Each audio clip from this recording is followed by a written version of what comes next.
हाँ, सिर्फ अबुआ बजट तो में पार्टी की ओर से राज्य हित में कौन सी महत्वपूर्ण योजनाएं शामिल की जा सकती हैं उस पर चर्चा हुई है।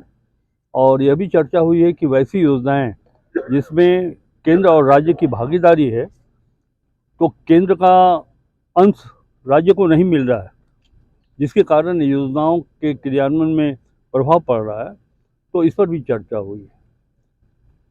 कांग्रेस पार्टी राष्ट्रीय पार्टी है, हमारा भी घोषणा है जनता के प्रति। अभी विधानसभा चुनाव में भी हम लोगों ने घोषणाएं की थी। उसमें महत्वपूर्ण घोषणा जो इस प्रथम वित्तीय वर्ष में शामिल किया जा सकता है, उस पर चर्चा हुई है। सर कल का हो गया कि केंद्र में भाजपा नीति सरकार है और झारखंड में नहीं है। उन्होंने बहुत प्रयास किया, लेकिन फिर भी झारखंड में सरकार बनाने में बुरी तरह असफल रहे।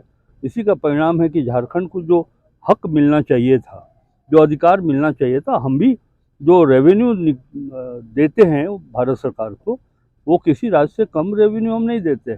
लेकिन उस जो रेवेन्यू भारत सरकार झारखंड से प्राप्त करता है, उसके आलोक में, उसके अनुपात में जो हमको मिलना चाहिए था, कुछ नहीं मिला।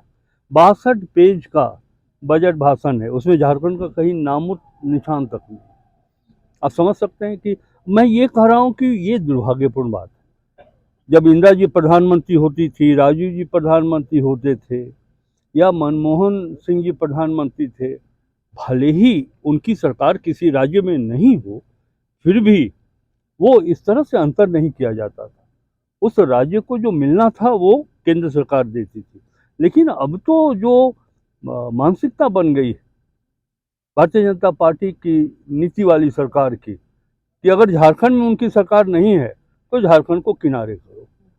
ये अपमान झारखंड सरकार का अपमान मैं नहीं मानता हूँ, झारखंड के 3.5 पौने 4 करोड़ जनता का अपमान है। सर टैक्सेशन को क्या किया गया मिडिल?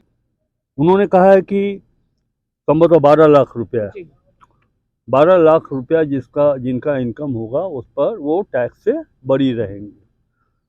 ये घोषणा करने के पहले भारत सरकार को ये भी देखना चाहिए कि जो हमारे भारत के लगभग 60-65% लोग जो मध्य वर्गीय परिवार से नीचे है, उनका इनकम क्या है, पर कैपिटा उनका इनकम क्या है। अगर उनका इनकम देख लें, और फिर अगर मिडिल क्लास के लिए ही वाहवाही लूटने की बात हो रही है, तो ये भी देख लेना चाहिए था कि मिडिल क्लास का जो इनकम है, तो उनका एक्सपेंडिचर कितना है परिवार चलाने में। तब वो अगर स्लैब का निर्धारण किए होते तो अच्छी बात लगती है। और मैं समझता हूँ कि अगर इनकम और एक्सपेंडिचर को देख करके स्लैब का निर्धारण किया गया होता, तो ये 12 लाख की जगह पर 24 लाख रुपया होता।